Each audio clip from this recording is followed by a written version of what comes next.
चलिए आज बात करेंगे, जैसा कि ये वाला जो अगर पिछले वीडियो देखे होंगे तो आप लोगों को पता होगा कि मैंने ये जो टॉपिक था अंकगणित की आधारभूत प्रमेय, इसको हम लोग ख़त्म कर चुके। अगर वीडियो नहीं देखे होंगे तो डिस्क्रिप्शन में लिंक है, वहाँ पे जा करके देख लीजिएगा। ठीक है, आज बात करेंगे हम लोग डायरेक्ट क्वेश्चन आंसर, जो आपका एग्जाम्पल था, एग्जाम्पल का जो क्वेश्चन आंसर है उसके बारे में बात करेंगे। तो अगर चैनल पर नए हो तो चैनल को सब्सक्राइब कर लीजिएगा, ताकि ऐसे ऐसे वीडियो जो है आपको हमेशा पहुँचा रहे। 10th क्लास का जो मैथ का जो सिलेबस है उसको कंप्लीट मैं कराने का प्रयास कर रहा हूँ। आपका बस सपोर्ट का ज़रूरी है। तो स्टार्ट करते हैं, ज़्यादा समय को ना वेस्ट करते हुए एग्जाम्पल नंबर 5 बात करेंगे। तो एग्जाम्पल नंबर 5 क्या करा है उसको पूरा ध्यान से आपको पढ़ना है। ठीक है, क्या करना है, पूरा ध्यान से एकदम इसको पढ़ना और समझना है हम लोग को। तो देखिए, मैं पेंसिल ले लिया हूँ, पेंसिल को जो है मैं ले लिया हूँ। अब बात करते हैं। कह रहा है कि संख्याओं यानी 4 के पावर n पर विचार कीजिए कि जहाँ n एक प्राकृतिक संख्या है। जांच कीजिए कि क्या n कोई ऐसा मान है जिसके लिए n का अंक जो है 0 यानी 0 पर समाप्त होता है। तो ये हल करता है, कहता है कि n जो है, यदि किसी n के लिए संख्या 4 के पावर n 0 पर समाप्त होगी तो वह संख्या 5 से विभाजित होगी। कह रहा है कि अगर 4 के पावर जो n है उस 0 पर अगर समाप्त होगा तो वह संख्या क्या होगा कि आपको 5 से डिविजिबल होगा। ठीक है, अर्थात 4 के पावर n अभाज्य गुणनखंड में जो है अभाज्य संख्या 5 आनी चाहिए। यह संभव नहीं है, क्योंकि 4 के पावर n यानी 2 के पावर n माने 2 है, उस क्या देखिए पेंसिल लेना चाहूँगा।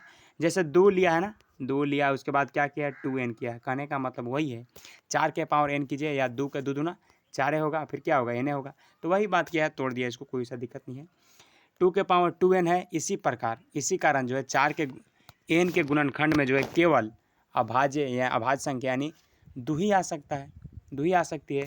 अंकगणित के आधारभूत प्रमेय अद्वितीय सॉरी, थोड़ा सा गला फंस रहा है। अद्वितीयता हमें यह निश्चित कराती है कि 4 के पावर n के गुणनखंड में 2 के अतिरिक्त और कोई भी अभाज्य गुणनखंड नहीं होगा। 2 के अतिरिक्त और कोई भी अभाज्य गुणनखंड नहीं होगा। इसीलिए ऐसा कोई संख्या, मतलब ऐसा कोई n संख्या नहीं है जिसके 4 के पावर n अंक जो है 0 पर समाप्त होगी। आपका आंसर पता चल गया। क्वेश्चन क्या कर रहा था, कह रहा था कि विचार कीजिए कि जो n जो है एक प्राकृतिक संख्या n नेचुरल नंबर है, और जांच कीजिए कि n कोई ऐसा मान है जिसके लिए 4 के पावर n जो है 0 पर समाप्त होगा। तो आपको डायरेक्ट आंसर देना नहीं होगा, जैसा कि मैंने आप लोगों को इस पूरा कहानी में आपको बताया, बस वही कहानी को आपको लिख देना है इस टाइप से। ठीक है, तो मेरे हिसाब से लगता है कि आपको समझ में आया होगा। अगर किसी प्रकार का दिक्कत हो तो डायरेक्ट कमेंट करने के लिए आपको बार बार मैं कहता ही हूँ, लेकिन आप लोग कमेंट ही नहीं करते हैं। तो मेरा गलती तो है नहीं, गलती फिर आपका हो जा रहा है। तो बात करते हैं कि, थोड़ा सा रुकिएगा, सॉरी गाइस, थोड़ा सा गला फंस गया है। चलिए प्रयास करता हूँ, गला तो थोड़ा सा फंसा हुआ है। कह रहा है कि आप पिछली कक्षाओं में जो है पढ़ चुके हैं कि दो धनात्मक पूर्णांकों का HCF और LCM अंकगणित के आधारभूत प्रमेय का जो है प्रयोग किस प्रकार ज्ञात किया जाता है। ऐसा करते समय आप प्रमेय का नाम उल्लेख नहीं किया गया था। इसी विधि को अभाज्य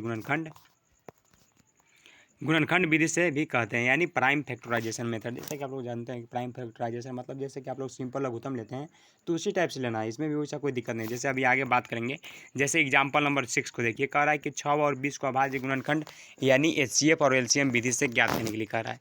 तो 6 को हम लोग क्या तोड़ सकते हैं, 6 को तोड़ सकते हैं 2 एकम 2 और द्वितीय 6। समझिए, थोड़ा सा पेंसिल ले रहा हूँ। जैसे यहाँ पे 6 है तो इसको क्या तोड़िएगा, 2 से लगाए द्वितीय 6, यानी 6 बराबर क्या, 2 गुने 3 है ना, होगा 2 गुने 3 होगा। इस टाइप से होगा कि नहीं, तो इतना हो गया, यानी 2 गुने 3 कहने का मतलब 2 के पावर 1 हो गया और 3 का पावर 1 हो गया। ठीक है, अगला कह रहा है कि 20 के क्या होगा। तो 20 को अगर मान लीजिए, अगर 20 है, अगर इसको हम तोड़ते हैं तो क्या टूटेगा, 2 से टूटेगा 10 बार में, 2 से टूटेगा 5 बार में, यानी क्या चीज़, 2 बार आया और 5 एक बार आया, 5 क्या बार आया, एक बार आया। तो यही लिख दिया है, इसको लिखा है कि जो 20 है इसको इस टाइप से लिख सकते हैं। इसका क्या है, इसका जो है अभाज्य गुणनखंड से हम लोग निकालें, गुणनखंड विधि से। कह रहा है जैसा कि आप पिछली कक्षा में जो है पढ़ चुके हैं कि HCF 6 और 20 का क्या होगा, 2। 6 और 20 का अच्छा HCF ऐसा क्यों 2 हो रहा है, अब LCM में उतना कैसे हो जा रहा है, नहीं समझ पा रहे हैं। तो देखिए 6 है, इसका क्या क्या टूटा है, 2 और 3 टूटा है, और 20 है, उसको क्या क्या टूटा है, तो उसका 2 से टूटा था, फिर 2 से टूटा था, और फिर 5 से टूटा था। तो जो आपका कॉमन मिले वही तो हुआ आपका HCF। तो इसमें सिर्फ कॉमन क्या मिल रहा है, 2। तो यानी 6 और 20 का HCF क्या होगा, सिर्फ 2 हो जाएगा। तो यहाँ पे लिखा हुआ है 6 और 20 का HCF क्या है, 2। इतना तक तो आप समझ पाएँ।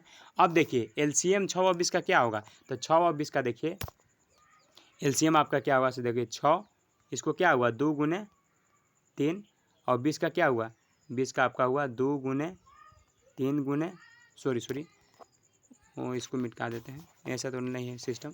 2 गुने फिर इसको कर देते हैं 2, फिर इसको कर देते हैं 5, ठीक। तो इसका HCF क्या आएगा, तो इसका में क्या क्या मिल रहा है आपको, एगो ई मिल रहा है, ठीक है। उसके बाद और तो कोई नहीं मिला, तो इसको 2 को मिला तो इसको एगो लिखेंगे, ठीक है। उसके बाद ऊपर में क्या बच रहा है 3, फिर क्या बच रहा है 2, फिर क्या बच रहा है 5। तो इसमें आपका सब आ जाएगा 2 तिहाई 6, 6 दूना 12, 12 पचे 60। नहीं समझे होंगे, एक बार फिर से प्रयास करते हैं। थोड़ा सा इसको छोटा लिखने का प्रयास करते हैं। 6 है तो 6 को क्या हुआ 2 गुने 3, उसके बाद क्या था 20, तब 20 का क्या हुआ था 2 गुने 4 पचे, इतना हो गया 20। अब देखिए इसमें जो मिला उसको भी लिखेंगे, इसको भी लिखेंगे, अब बाकी जो बचा ना उसको भी लिखेंगे। तो 3 इसमें बचा था, इसमें क्या बचा 2 बचा, इसमें 5। अब गुना करिए 2 तिहाई 6, 6 दूना 12, 12 पचे 60। यानी अगर पूछे कि 6 और 20 का LCM कितना होगा तो डायरेक्ट 60 होगा। अगर ऐसे दिमाग नहीं लग रहा है तो ऐसे देखिए 6 और 20, 2 से देखिए 3 बार में और 2 से ही 10 बार में। अब जा ही नहीं रहा है तो 2 तिहाई 6 और 6 दहाँ 60, ऐसे भी देखते चाहे। अगर उतना इतना तो आप लोग पढ़ ही चुके हैं कि LCM कैसे होगा। इसको अगर LCM कहने का मतलब है लघुत्तम, अगर इसको लघुत्तम निकालिएगा तब वो आपको ऑफकोर्स है कि आपको 60 ही आएगा बस, ठीक है। तो मेरे हिसाब से लगता है कि आपको समझ में आ गया। तो ध्यान दीजिए कि 6 और 20 का जो है HCF कितना हो गया 2। 2 क्यों हो गया, क्योंकि दोनों में जो है कॉमन मिला, ठीक है। तो संख्याओं में प्रत्येक उभयनिष्ठ अभाज्य गुणनखंड की सबसे छोटी घात गुणनफल तथा LCM जो है 6 20 का इतना, यानी संख्याओं में संबंध प्रत्येक अभाज्य गुणनखंड की सबसे बड़ी घात जो सबसे ज़्यादा बड़ा है मिलने के बाद भी वो हो गया आपका लघुत्तम, और जो मतलब उसमें दोनों में जो कॉमन मिला वही सिर्फ आगा होगा आपका HCF यानी महत्तम, ठीक है। अब बात करते हैं कि उपरोक्त उदाहरण से जो है कि आपने यह देख लिया होगा कि HCF यानी 6 20 गुने LCM अगर बात किया जाए तो LCM कितना आया था, तो आपका आया था 60। तो 6 गुने 20 वास्तव में अंकगणित के आधारभूत प्रमेय का प्रयोग करके हम इसकी जांच कर सकते हैं। किन्हीं दो धनात्मक पूर्णांक यानी ए बी के लिए HCF ए बी गुने LCM, HCF ए बी गुने LCM, ए बी बराबर क्या होगा देखिए HCF ए बी गुने LCM ए बी बराबर ए बी होता है, क्या होता है ए बी होता है। इस परिणाम का प्रयोग करते हुए हम दो धनात्मक पूर्णांकों का जो है LCM ज्ञात कर सकते हैं यदि हमने उनका HCF पहले ही ज्ञात कर लिया है। क्या कहा, आपको पता चला नहीं। आपको ध्यान में ये देना है कि HCF ए बी गुने LCM ए बी बराबर क्या होता है, तो ए बी होता है।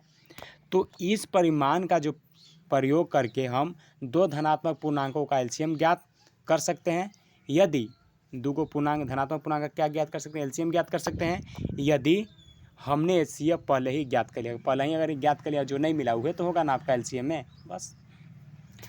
अब बात करते हैं 7वां अभाज्य गुणन, जो आप आज का जो एग्जाम्पल है ना जितना आज उतना देख लेंगे, कल एक्सरसाइज में ऊपर जाएंगे, ठीक है।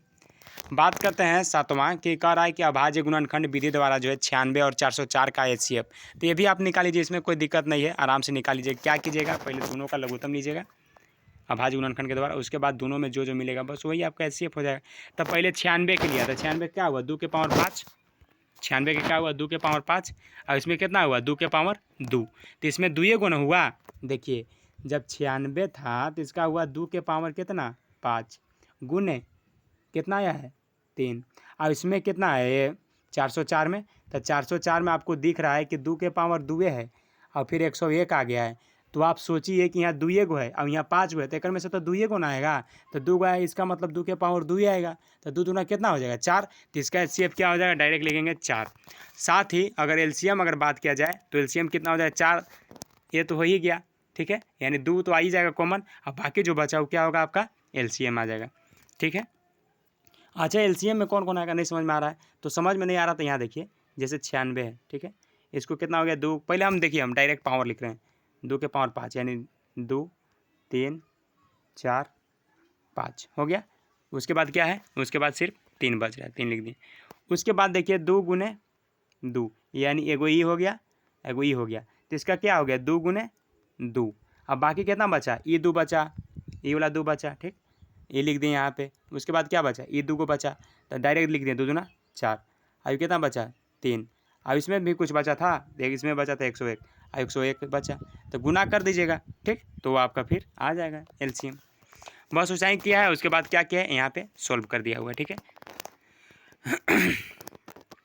उसके बाद इसका आंसर फिर आया है 96, मतलब 9696, ठीक है, हो जाएगा। मेरे हिसाब से लगता है कि आप कर लीजिएगा, कोई दिक्कत नहीं होगा, ठीक है। तो यहाँ पे यही क्या है कि जो आपका 96 गुने 404 किया पहले, और जो HCF आया था 4 उसको काट पीट किया, उसके बाद इतना है, ठीक है। बात करते हैं उदाहरण नंबर 8वां, थोड़ा सा देखते हैं टाइम कितना हुआ, 10 मिनट हुआ, कोई दिक्कत नहीं। बात करते हैं 8वां एग्जाम्पल कि 6, 72 और 120 का जो अभाज्य गुणनखंड जो है HCF और LCM ज्ञात कीजिए कह रहा है।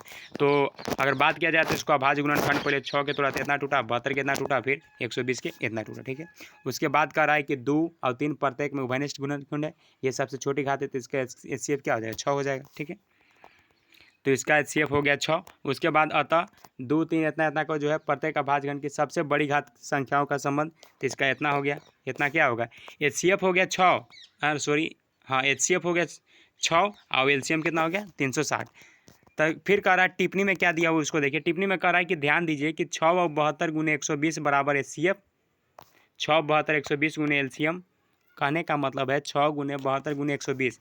यहाँ देखिए इतना का HCF निकाला आया था 6, बराबर नहीं है, यहाँ पे गौर कीजिएगा, यहाँ पे क्या है बराबर नहीं है, यानी इतना इतना HCF जो है इतना 6, 72, 120 HCF 6, 172 गुने LCM, अर्थात 3 संख्याओं का गुणनफल उनके LCM HCF गुणनफल के बराबर नहीं होता है।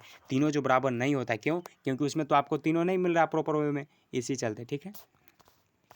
अब हम लोग एक्सरसाइज कल बात करेंगे कि प्रश्नावली 1.2 है, उसके बारे में क्या है, उसके बारे में, ठीक है। तो आज इतना ही पे स्टॉप करते हैं। उसके बाद कल देखिए, कल का भी जो है कोई वैसा हार्ड नहीं है, ठीक है, कल डिस्कस कर लिया जाएगा, लेकिन आप ट्राई कीजिएगा, बन जाएगा, फर्स्ट क्वेश्चन बन ही जाएगा, ठीक है। इसमें आपको तोड़ना है, फिर सेकंड में भी है कि LCM HCF ज्ञात कीजिए, वो भी हो ही जाएगा, ठीक है। तो इसके बारे में कल फिर बात करेंगे, नहीं तो ज़्यादा फिर वीडियो लंबा हो जाएगा, ठीक है। मिलते हैं एक फ्रेश वीडियो में। अगर वीडियो पसंद आता हो तो लाइक कीजिएगा, कमेंट कीजिएगा, दोस्तों के साथ जरूर शेयर कीजिएगा, बनाने का प्रयास कीजिएगा। नहीं बनेगा तो कमेंट करके बताइए कि नहीं बना, उसके बाद ट्राई करेंगे, ठीक है। मिलते हैं एक फ्रेश वीडियो में। अगर वीडियो पसंद आया तो लाइक कीजिएगा, कमेंट कीजिएगा, दोस्तों के साथ जरूर शेयर कीजिएगा। Thank you so much.